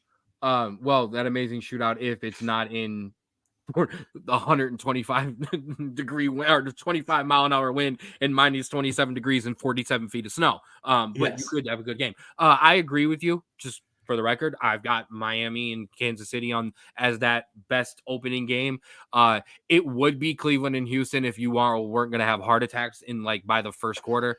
Yeah. Because Houston, you didn't. This was my favorite because I had a lot of people go, well, CJ Stroud didn't see Myles Garrett. Well, the Browns defense didn't see CJ Stroud CJ either. Stroud. Okay. Yeah. No, listen, So, I'm just as stressed as ever, so don't worry. well, A thing to point out for this game, and I think it's crazy stat here. The Dolphins, 11-6, obviously. 1-5 versus teams over 500 with a negative 91 point differential in those games. So if you are going to break the allegations that you are not a fraud, Miami, you need to win this game or at least get it really close. number one, it's for that. Are you real or are you a fraud? We're also going to find out Kansas City, are you a real or are you a fraud and did you skate in? Also, this is for me your best game on this side because you have the champ. Yeah. So listen, we all want to see the champ. So NFC side, I want your one first, actually. the excuse me, wow, the Rams and the Lions. That is my most intriguing game. That is my best game of the weekend, and this is why I think this. Tampa Bay and Philly, I don't really think have a chance. I think which one of those teams win, I think San Francisco smacks them the following week. Philly is not healthy. They're not playing well. I know playoff teams can turn it on and turn it off, but, of course you agree with me, Craig. I'm right. Green Bay and Dallas, I can't make that my best game of the week or of the weekend because I just can't. I also don't think it is the best game because either Green Bay is going to mollywop us because they do good things that we can't stop, or we're going to play at home like we play at home and it should be a blowout. So I don't think that's the best game. I know everybody loves Detroit. My man Craig likes Detroit. I'm not sure. Not like as much as this is a revenge game for Goff and all of that. Man, Matthew Stafford was that dude, It's and a he can still homecoming be game. that dude. And now he's gonna go home and let you know I'm still that dude. So I definitely think that is the game to watch, man. I think that will be the best game on the NFC side, and I'll throw it to you. Listen, that's a great shout. Thank you, and Mama. I think I need that. I would. That is a game because you can smell an upset there. You can smell an upset, but also if the Lions win, everyone is ecstatic. Everyone's because the Lions are the NFL's darling. Everyone wants to see them succeed. I feel like everyone still wants the Browns to lose, but that could be just because I'm from Cleveland. I don't know. You people in this Cleveland versus everybody thing. Go ahead. So that is a great game. However, I'm picking a different game of the week because I think that the upset is not being talked about. And I think if it happens, we'll be everywhere. My NFC game of the week is Green Bay versus Dallas. I fucking hate you. Now, listen, the Cowboys are massive favorites in this game. Their defense is incredible. If Dak turns into a competent Dak, they absolutely, can win this game. Can you see it? I'm trying to get the Prescott 4 in there. It is. See that 4 in there, baby. However, I hate you. Thank you. Got me here. Dallas has had a tendency to mess up. For the record, that's why it's the game of the week for me. But go ahead. Dallas has a tendency to mess up. Green Bay has won 9 out of the last 10 games against Dallas, 4 in a row, and the last 2 playoff games. My own friends don't even like me. I hate all of you right now. I cannot stand any of you right now. Jordan Love has been coming along as an amazing talent these past couple weeks. He's one of the hottest quarterbacks in the NFC right now. I will not lie. Him and Matthew Stafford. And the issue is, and we've talked about this, if Dallas doesn't get a lead, that is massive trouble for you. I know. So the Rams and Lions, massive hype. I feel like will go down as somewhat of a letdown because I feel like one team's going to run away with it. It's not going to be as good as everyone says it is. Green Bay and Dallas, I think this is a close one. And either way, I think there's going to be some fireworks, and I think people are going to have a great time talking about this game. I hate your guts. I'm going to let you guys all know right now, okay? Let you know. I'm not saying you're losing. I'm saying it's going to be a great game. Enough of you. I'm going to cut you off. I'm going to take you out the podcast in a second. I'm going to tell y'all right now. We win this game. Our next episode is getting flagged by YouTube because I'm just playing We Dem Boys in the background. Okay, the entire podcast is going to be We Dem Boys on repeat in the background. Podcast is getting flagged. If we lose to Green Bay, you will not see me until the NFL playoffs are over. Straub will be doing it solo. I will just be typing comments in that he can put up on the screen. I ain't doing this shit. Moving on. Name. None of this matters. Flacco flu. We all got the disease. Jeez. Whoa. I hate all of you right now. I am not gonna lie. All right. I know. That's the point. Here's the other thing. And yes, he vanishes in the playoffs. However, the play calling has been awful. And when the play calling of this push down the field like Wonder Boy wanted to all of last year. My offensive coordinator. It's losing my mind right now. The Boise State quarterback. Kellen Moore. Thank you. When Wonder Boy Kellen Moore was out here calling all this down the play stuff, I said, this is not Dak. Dak is not a shoot the ball down the field and throw it down there all the time guy. He is a run the ball, play action, pick your spot guy. That is what McCarthy has done with him. That's why the interceptions have gone down. And that's why he's actually made plays at the end of games. The Philadelphia game, the Detroit game. He made plays at the end of those games to win the ball game. So McCarthy has him in the right spot. Rain Dakota Prescott, this is it for me, though. I'm talking to you, grown man to grown man. I got your shirt on with your name on it, okay? Rain Dakota Prescott, this is it for me, man. You have got to show up, okay? If you can get us to an NFC Championship game, you can throw five interceptions in the NFC Championship game. You cannot, under any circumstance, take that defense. And I know we lost Diggs, but you cannot take that defense with Micah Parsons playing the way he is, with Deron Bland catching everything and running it back to the house. You cannot lose to Green Bay, okay? You and McCarthy cannot lose to Green Bay at home where you have been blowing teams out and you look like an NFL team playing college teams. Because if you do, okay, yeah, exactly. You can't just focus on CD, okay? Like, run the ball, McCarthy. Keep the same damn game plan that we have had all year long, and we will be playing the Rams the following week. Okay? We will. But if you allow Jordan Love to torch those damn corners, we are going to be in trouble. So that's okay. You all of you. I was letting you roll. That was great. All right. So here, upset alert.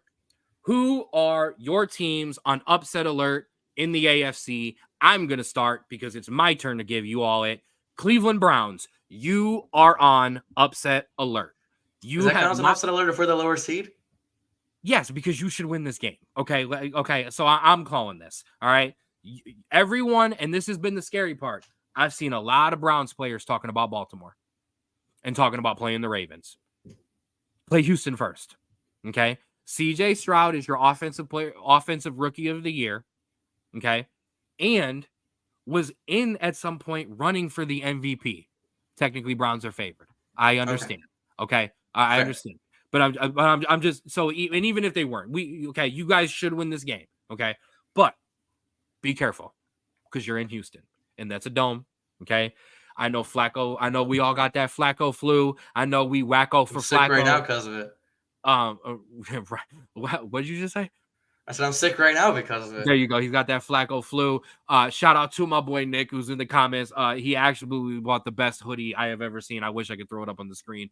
Flack around and find out. Okay, yeah, That's great. absolutely. I love That that. is amazing. But Nick does listen. I know he hasn't played the number one defense yet, and I'm not saying I'm picking Houston, but Cleveland, handle your biz, because I don't think Pittsburgh beats Buffalo. And Miami, Kansas City, I don't call an upset there. Those teams are both good, but you're on upset alert. Take care of your business, Cleveland. I think you will. But who you got? So obviously, I had two, but I'll concede the point that Cleveland is favored, and so I was going to say the upset alert was Houston, Cleveland over Houston. I already said Pittsburgh going to cover. But snowy game is Pitt's type of game, yes, but it's also Buffalo's type. Like, yeah. I'll throw that up. Oh yeah, hold on, I'll throw that up. Yeah. Snowy game is Pitt's type of game, but it's also Buffalo's game. So like I can't, it's not like they're going. It's not like they're playing Houston or Miami. Right.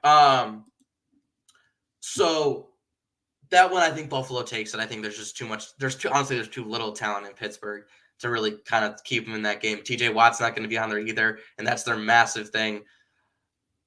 I think my upset alert is Miami over Kansas City. Ooh, you think the Dolphins can play in some snow, huh? I think Kansas City is nearing the end of this dominance that they've had over the AFC. And I think that they're getting kind of old. Obviously, Patrick Mahomes is not old, but a lot of that team is getting old. They have a lot less weapons than they have. And I think Miami is just tricky enough to get them on their heels. They only lost by 7 to Kansas City earlier in the year. So it was a close game. And all streaks are meant to be broken. Yes. And so I think if I'm going to pick an upset here, I think Miami comes in, doesn't win by a lot. And I think it's one of those games where both teams have off days. But I think Miami comes out, and I think they surprise everyone, and they go through. And here, I want to throw a raise back there, because I was going to say, I still think the Browns win. Okay. I actually will tell you where I think what happened with the Browns in this playoff run here in a minute, but I think the Browns will win. I just handle your biz. I just want you to handle your biz. On the NFC side, yeah, I already called one. I told you I got the Rams over Detroit. I think Stafford is on fire. Puka, Nick, I gave you lots of love for drafting Puka. Okay, so just so you know, I gave you some love earlier. But I think the Rams take care of it. Your other upset, it's hard because, like you said, if Baltimore was playing and you immediately picked against Baltimore, I'd call you a homer. Yeah, but listen, I agree. Baker touchdown maker. I think Baker can shred Philly. I do. I just think this team is banged up. I think Philly has played a lot of football in the past 2 years, and I think they need an offseason. And I think they go home early. And because it'll be awesome to watch them go home early.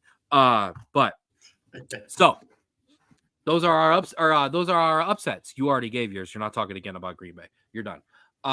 We talked dark horses. Our dark horse Super Bowl teams. Mine in the AFC, the Dolphins. Because listen, how can they not be a dark horse when they're playing in negative 27-degree weather with 125-mile-an-hour wind and 47 feet of snow? Like, yeah, so that would be an upset if they run it all the way through.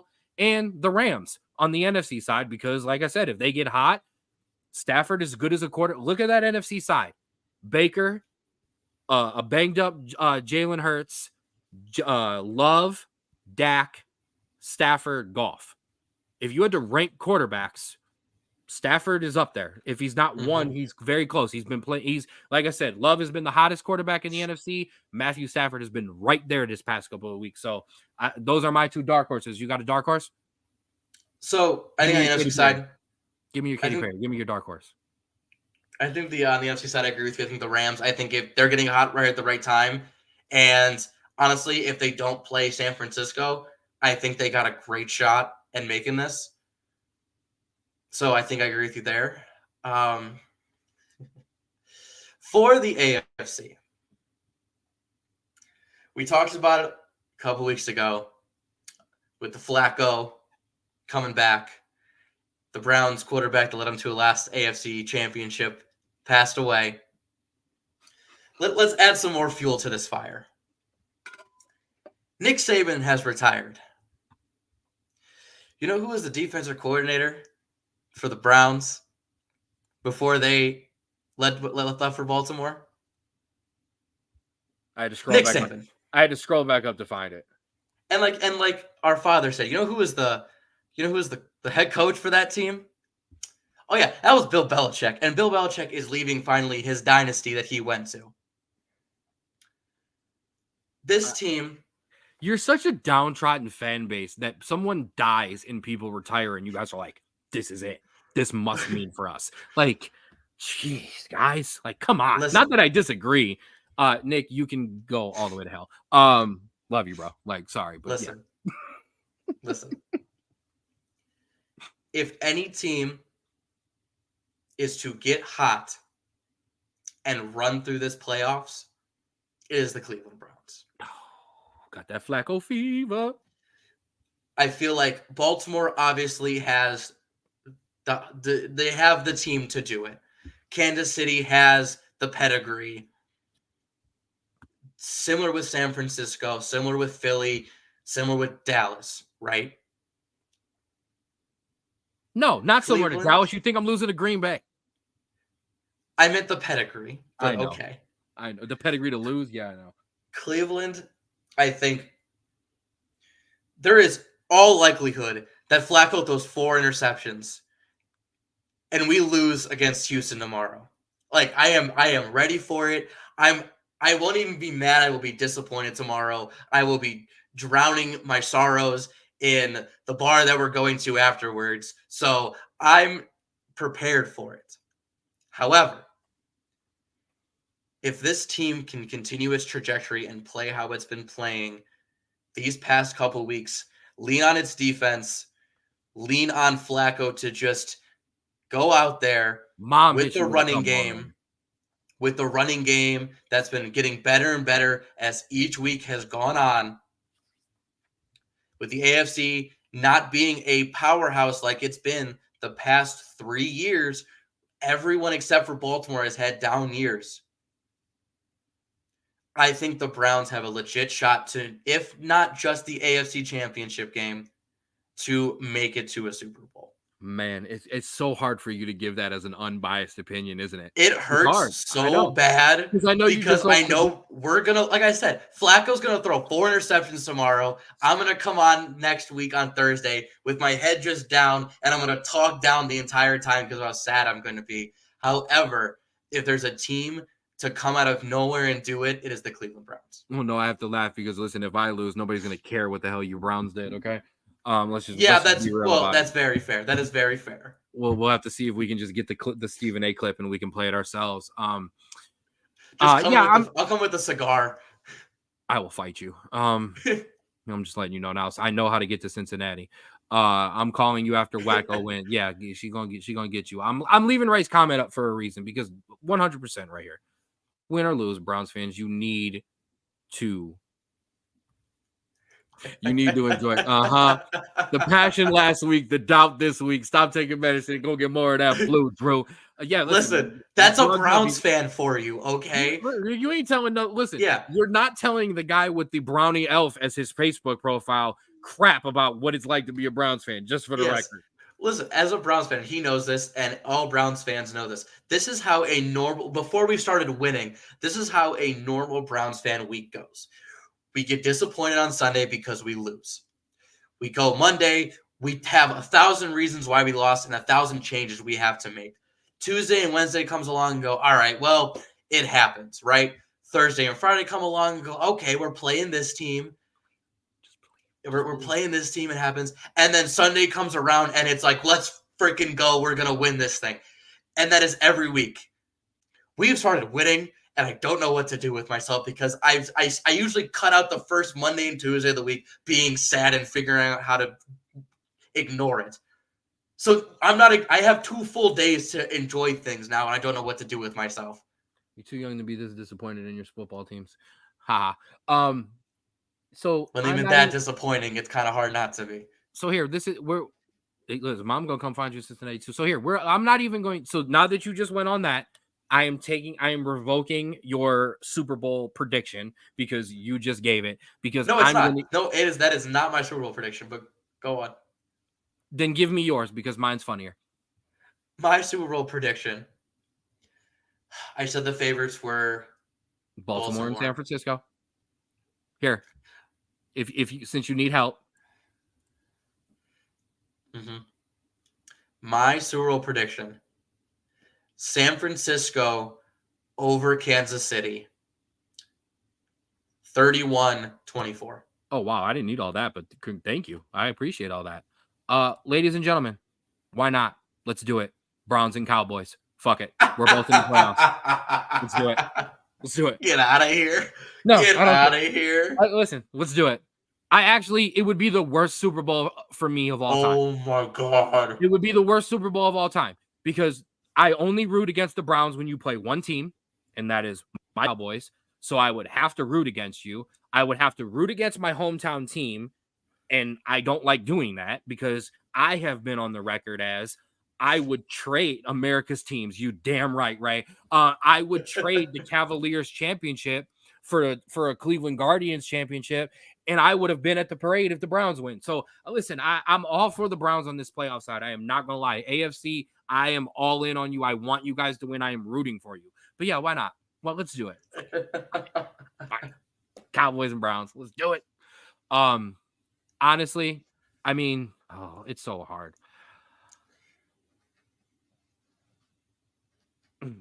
Buffalo, San Francisco.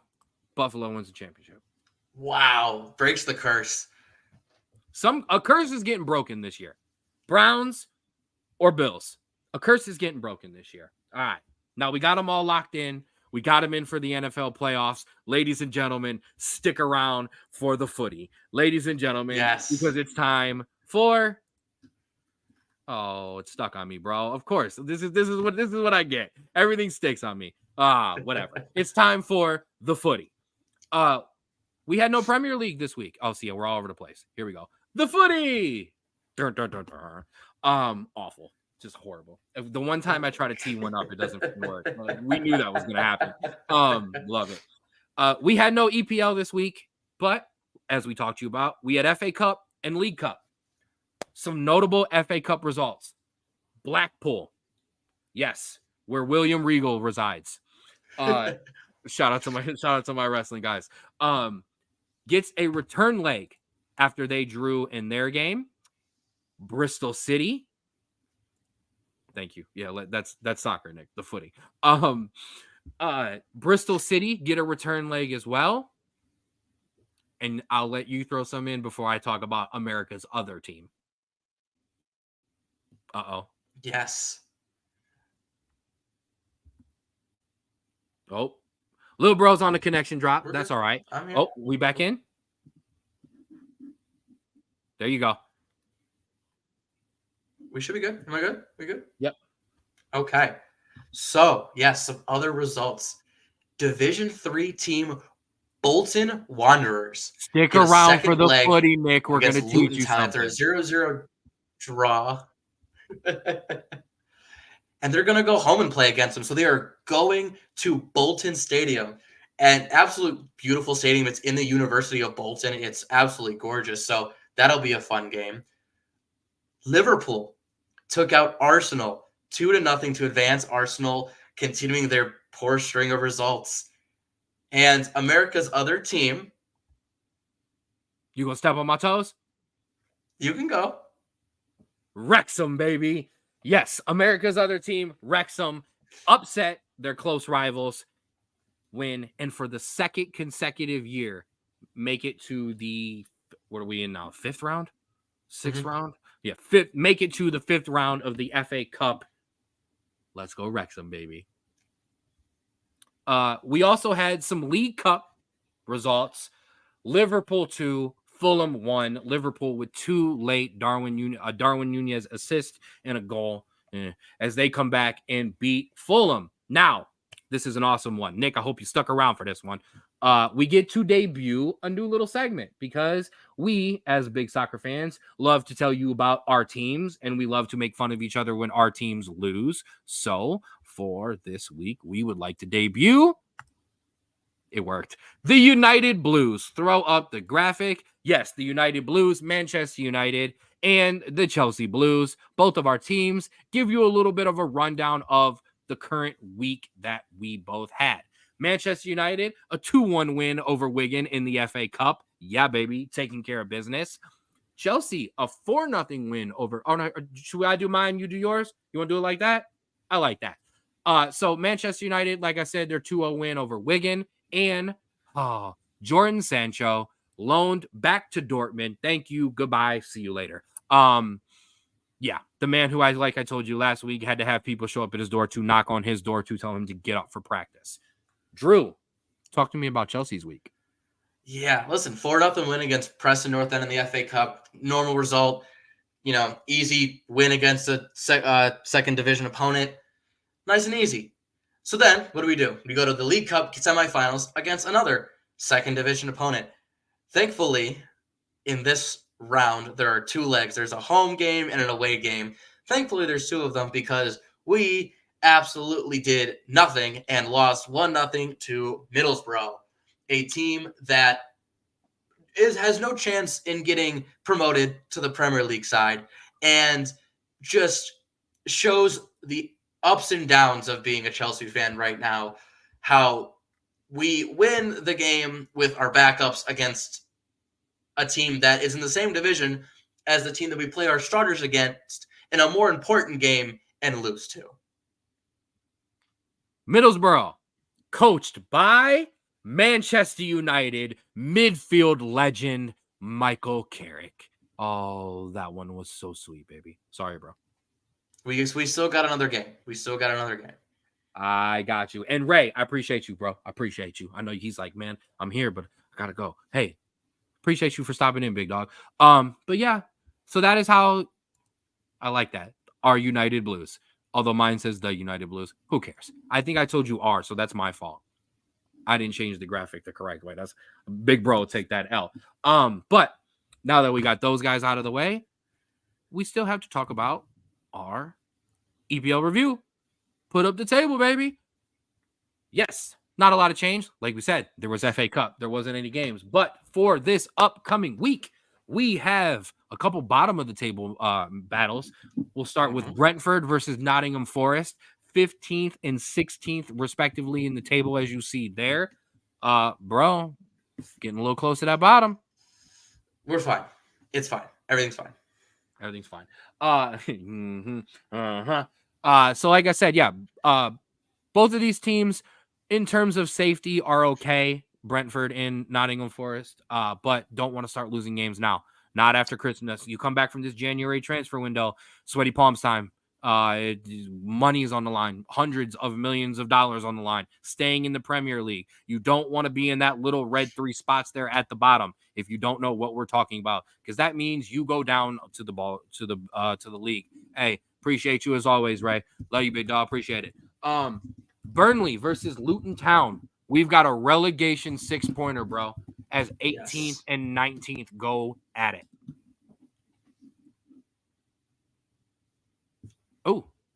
Oh, is that next week? Oh, did I mess that up?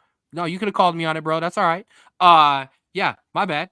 I gave you next week's games. Hey, whatever. So who do I have? So take over for me then. I drove us into the curb. All right, I drove us into the wall. Take us over. You're just a silly Gemini, and Gatorade is in, or the Mars is in Gatorade. You're just a silly little Gemini. The Brentford and Nottingham Forest game is next week. Okay. However, the Burnley-Luton game just wrapped up.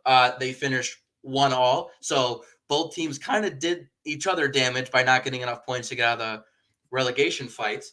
So Ross Barkley, former Chelsea legend, not really, man of the match for Luton there. So both teams kind of doing each other a little dirty, and so they're going to have to wait till next week to kind of get out of the relegation zone there. Okay, I'm back locked in for this week's games. My bad.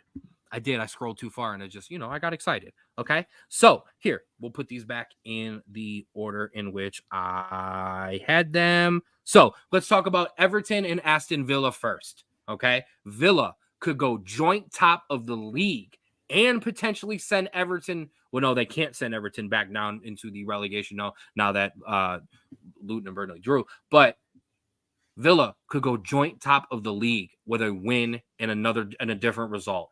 That's huge for Aston Villa right now. Absolutely massive. And I will say though, Everton, it's at Goodison, it's at Everton. So Everton is going to be punchy. They are going to test Aston Villa in this game. However, I do think if Aston Villa scores a late winner, I think that they have the quality to kind of overcome the environment there. And I like Aston Villa in this game. It's tough. It's tough. And I apologize because I normally look at the money lines for this kind of stuff. But full disclosure, little bro was an honorary Straub bro of the week this week because he took care of literally all the heavy lifting on the podcast. Literally all of it. I did nothing this week, but some of my notes. I've been sick. I've been in some pain. I have not had a great week. So shout out to you, little bro. And I say that to make fun of me because literally 5 minutes before we started, bro goes, man, there's not a lot of games this week. Like there's a bunch, there's only like a couple games on the EPL side. And I'm scrolling through my notes like, man, what you talking about? I got like 7 games to talk about. Not good one there. But keeping it rolling. Like I said, Everton's a punchy team. So I think Villa will pull it out late, but watch out for Everton to keep it close. Who do we want to go to next? Yeah, let's do it. Tomorrow, you, buddy. Chelsea and Fulham. Yeah, listen. Chelsea. This is I'm gonna be honest. I'm gonna read it just how I wrote it because you're gonna love it so much. This game is a whole lot of mid, no cap. That made me die a little inside. 10th and 13th. Yeah. Listen, it is a rivalry though. Both teams are from London. However, I don't think this game will be very entertaining, if I'm being completely honest. Chelsea is very possession-based, and Fulham will just let us have the ball and try to counterattack the entire time. In terms of talent, Chelsea should come out on top. That's obvious. However, I never know with this team, and so I'm not going to give a prediction because we could win 3-0, we could lose 2-0. I have no idea. I understand. We want to see a nice performance from Anton Robinson. Other than that, I think you handle business. I don't think there's a question there. But that's fine. I'm putting myself last because you all picked Green Bay over my Cowboys. So next, Manchester City and Newcastle. Third place Manchester City. Hold on one more time. Third place Manchester City. So good to hear. Hey, it's 3, so we're gonna do it 3 times. Third place Manchester City take on 9th place Newcastle. This should be a nice high-flying attacking game. These two teams don't like each other, and that's a great thing. Newcastle has performed well in big games this year, but I mean, City's only going to drop points for so long, right? Right. We've said that for weeks now. Right, and they keep dropping points, so let's keep saying it. Right. The bias shows up. Listen, we do a very good job of keeping the bias out until we get to the footy time and we start talking City and Liverpool, and it just can't help it. But yeah, I still think I think City will clip Newcastle. I do. I think they get back on track. Yeah, listen, Newcastle has a chance to do something that we all wanted to see and see Manchester City drop even further in the table. This one's going to be tough for Newcastle, though. I can't get a draw out of my head. I can't, I look at this game and it screams 2-2. Yeah, I like that. But I'm going to go against that and pick Manchester City. Yeah, like 2-2, 3-2. I don't. I think that's the only way that goes down. And your game of the weekend, hoy. Manchester United versus Tottenham. Listen, I called you, and I actually had your game and my game in order because I called your game a whole lot of mid because 10th and 13th. This is a whole lot of are you good or not? Yeah. Manchester United, are you good or not? Yeah. Tottenham, are you good or not? Yeah. This has 2-2 written all over it as well. This has 0-0 written all over it. This is that. you need this win to stay in the race for Europe, if I'm being completely honest. I know. And this is the team you want to play. You want to play the Tottenham team that could come out and literally look like Tottenham and look terrible. However, there's been many times this season that Tottenham has not looked like Tottenham. And if that Tottenham comes out, you are in massive trouble. Listen, I have thrown up on this roller coaster of the Manchester United season so much. I don't know if we're going up a hill, if we're going down a hill, if we're going through a loop, or if we're off the track at this point. Okay. I don't know. Okay. I'm not gonna lie. I have no idea. I don't have hope for this. I don't here. I have it on the screen. Oh, it's Sunday at 11:30. I didn't even look at what time the game was. I'll be watching this on the iPad in the bathroom, cuddled in the corner of the shower. Like, this is not, with the shower running. I know it's an electric issue, and I'm not trying to electrocute myself. Bad day playing. Yeah. You had a bad. Yeah. No. Like the NFL commercial. Oh my god. Yeah. Awful. Okay. Moving on. Make me feel better. Ladies and gentlemen, your favorite part of the footy segment. Oop, I lost the graphic to take down, and that would be Americans abroad. Drew, not a lot, but tell us what we got. Yes, not a lot this week. It's because I will say that there was a lot of cup matches going on, and I will say, thankfully, in the early round of the cup stages, you normally play your backups, and a lot of our players are starters. So this is why there wasn't a lot of people, players playing. However, two major players came out today. Number one, every week. He seems to come out every week. I'm wearing his brand. I'm wearing his apparel. CP Christian Pulisic, another assist for Captain America. And he was just announced as Player of the Month for Serie A. Absolutely torching it in Italy, playing fantastic. These are angry because the man is on fire right now. I've been critical of Chris. I've wanted Chris to perform. I yelled, tell the people I'm right. For a year and a half, Andrew, where have I been saying Christian Pulisic should be playing? In Italy. In Italy. Thank you. And he is absolutely torching it right now. Congratulations. Go ahead. I have a piece for American Broad this week. Oh, wow. The second one, he just did this yesterday. Weston McKennie. Whoo! Two absolute beautiful assists. Honestly, if you haven't seen them, go watch them. 2 assists, 4-1 win for Juventus. They reached the semis of the Coppa Italia, which is the League Cup in Italy, in Serie A.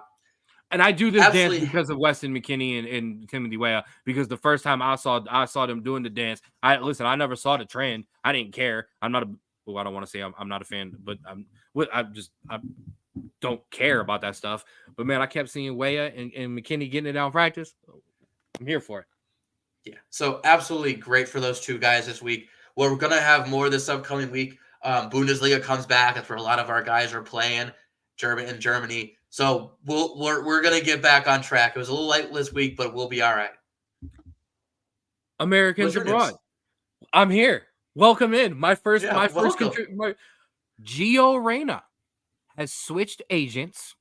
Oh. He has signed with Jorge Mendes, famed soccer agent, because he is looking to not only achieve more minutes, but he also wants to be placed in his natural position, which is a center attacking mid, your attacking mid, your cam, your whatever phrase you would like to use, but he would like to play in his natural position, and he could be potentially looking to transfer out of Borussia Dortmund come this summer. I doubt a move gets made in January. Manchester United, go get him. But I told you before, I don't want Americans at my favorite soccer team because I yell at my soccer team too much, and I don't want to yell at Americans. How do you think I felt? I understand. I know. I talk to you every week. It was awful. So yeah, I thought that was big news for Gio.